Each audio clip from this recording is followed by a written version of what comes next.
ဘောစီရဲ့နောက်လိုက်လုံးမလားအတိုင်ပင်ခံယာရုကိုယူမလား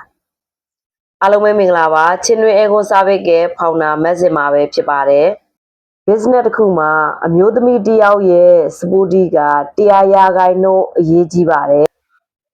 ကျမတို့အေကွန်လောကမှာဆိုလို့ရှိရင်ယောက်ျားလေးများတဲ့ business မျိုးဖြစ်တဲ့ကိုဆိုင်စဖွင့်ပြီဆိုတာနဲ့ကိုကတင်းဝက်သို့မဟုတ် group နဲ့လုပ်ရတဲ့ business မျိုးဖြစ်တယ်အနည်းဆုံး2ယောက်တစ်ဖွဲ့စဖွင့်တဲ့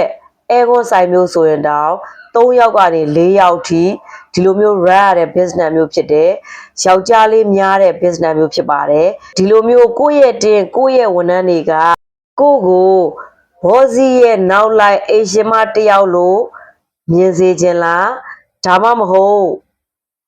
ကိုလုပ်ငန်းရဲ့လုံးဝကိုအရေးပါအရာရောက်တဲ့အတိုင်ပင်ခံတစ်ယောက်အဖြစ်မြင်စေခြင်းလားတကယ်လို့ဒီဗီဒီယိုကြည့်နေတဲ့ဘောစီရဲ့အမျိုးသမီးကကိုယ်တိုင်ကကိုယ့်ရဲ့ business နဲ့ကိုယ့်အတွက်တကယ်ကို business woman တစ်ယောက်ဖြစ်ချင်တယ်ကိုယ့်ရဲ့ဝန်ထမ်းကလည်းကိုလုပ်ငန်းရဲ့အဓိကကျတဲ့